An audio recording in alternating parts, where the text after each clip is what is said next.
Le procès en appel de François et Pénélope Fillon s'est ouvert ce lundi devant la Cour d'appel de Paris. L'audience a été en grande partie consacrée à des questions de procédure. François et Pénélope Fillon avaient été jugés en mars 2020 pour détournement de fonds publics et abus de biens sociaux. Pénélope Fillon est soupçonnée d'avoir occupé un emploi fictif de collaboratrice à ses côtés lorsqu'il était député. L'ancien Premier ministre a été condamné à 5 ans d'emprisonnement dont 2 fermes, 375 000 € d'amende et 10 ans d'inéligibilité. Son épouse avait écopé de 3 ans de prison avec sursis, 375 000 € d'amende et 2 ans d'inéligibilité. Le couple a expliqué à la barre pourquoi il contestait la décision rendue en première instance.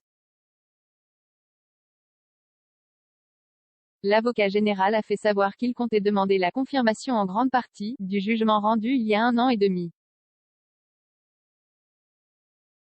À la Cour d'appel de Paris, costume bleu nuit, masque noir, cheveux poivre et sel, François Fillon a de nouveau pris place ce lundi sur le banc des prévenus. Condamné le 29 juin 2020 à 5 ans d'emprisonnement dont 3 avec sursis et 2 fermes, 375 000 € d'amende et 10 ans d'inéligibilité, l'ancien Premier ministre, aujourd'hui âgé de 67 ans, est jugé en appel à Paris. À ses côtés, son ex-suppléant, Marc Joulot, et son épouse, Pénélope. Pull noir, cheveux gris et masque bleu, elle est la première à prendre la parole à la barre. J'ai décidé de faire appel car je ne me reconnais pas dans le jugement, explique celle qui a écopé en première instance de 3 ans d'emprisonnement avec sursis, 375 000 € d'amende et 2 ans d'inéligibilité. À l'époque, elle s'est sentie ridiculisée, même parfois humiliée. J'étais tétanisée au point de ne pas pouvoir m'exprimer comme je l'aurais voulu. Pénélope Fillon, 66 ans, espère bien, cette fois, réussir à convaincre les juges de son innocence. Son mari prend la parole un court instant pour indiquer qu'il conteste ce jugement.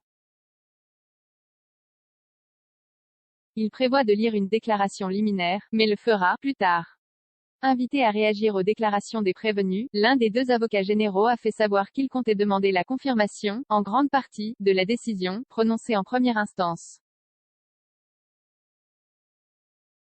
Nullité. La suite de l'audience a été en grande partie consacrée à de techniques questions de procédure. La défense a soulevé 2 questions prioritaires de constitutionnalité, déjà plaidées en première instance, relatives à la prescription et au délit de détournement de fonds publics. Après une courte délibération, la Cour d'appel a indiqué qu'elle trancherait sur ces questions le 14 décembre. Puis l'avocat de l'ancien Premier ministre, M. Antonin Lévy, a plaidé la nullité de 2 pièces de procédure, le réquisitoire introductif pris par le parquet national financier et la désignation du magistrat instructeur.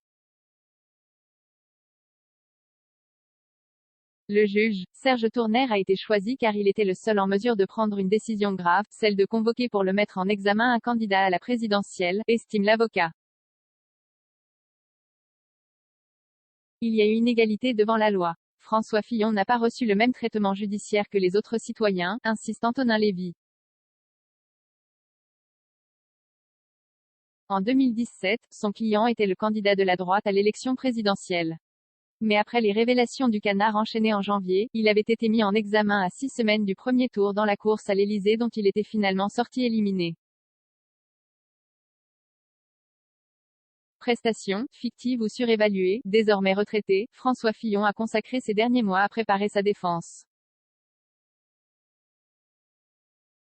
Pendant 3 semaines, l'ancien député de la Sarthe devra à nouveau s'expliquer sur l'emploi de son épouse comme assistante parlementaire entre 1998 et 2013, grâce à 3 contrats signés par lui et par celui qui était alors son suppléant, Marc Joulot.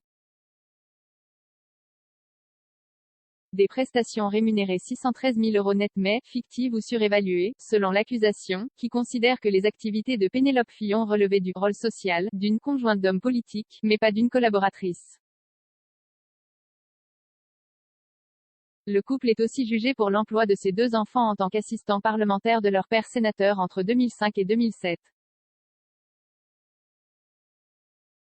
Suivez le procès en direct sur le compte Twitter de notre journaliste @thibautchevillard. 44 commentaires, 18 partages, partagés sur Messenger, partagés sur Facebook, partagés sur Twitter, partagés sur Flipboard, partagés sur Pinterest, partagés sur LinkedIn, envoyé par mail. Sauvegarder une faute?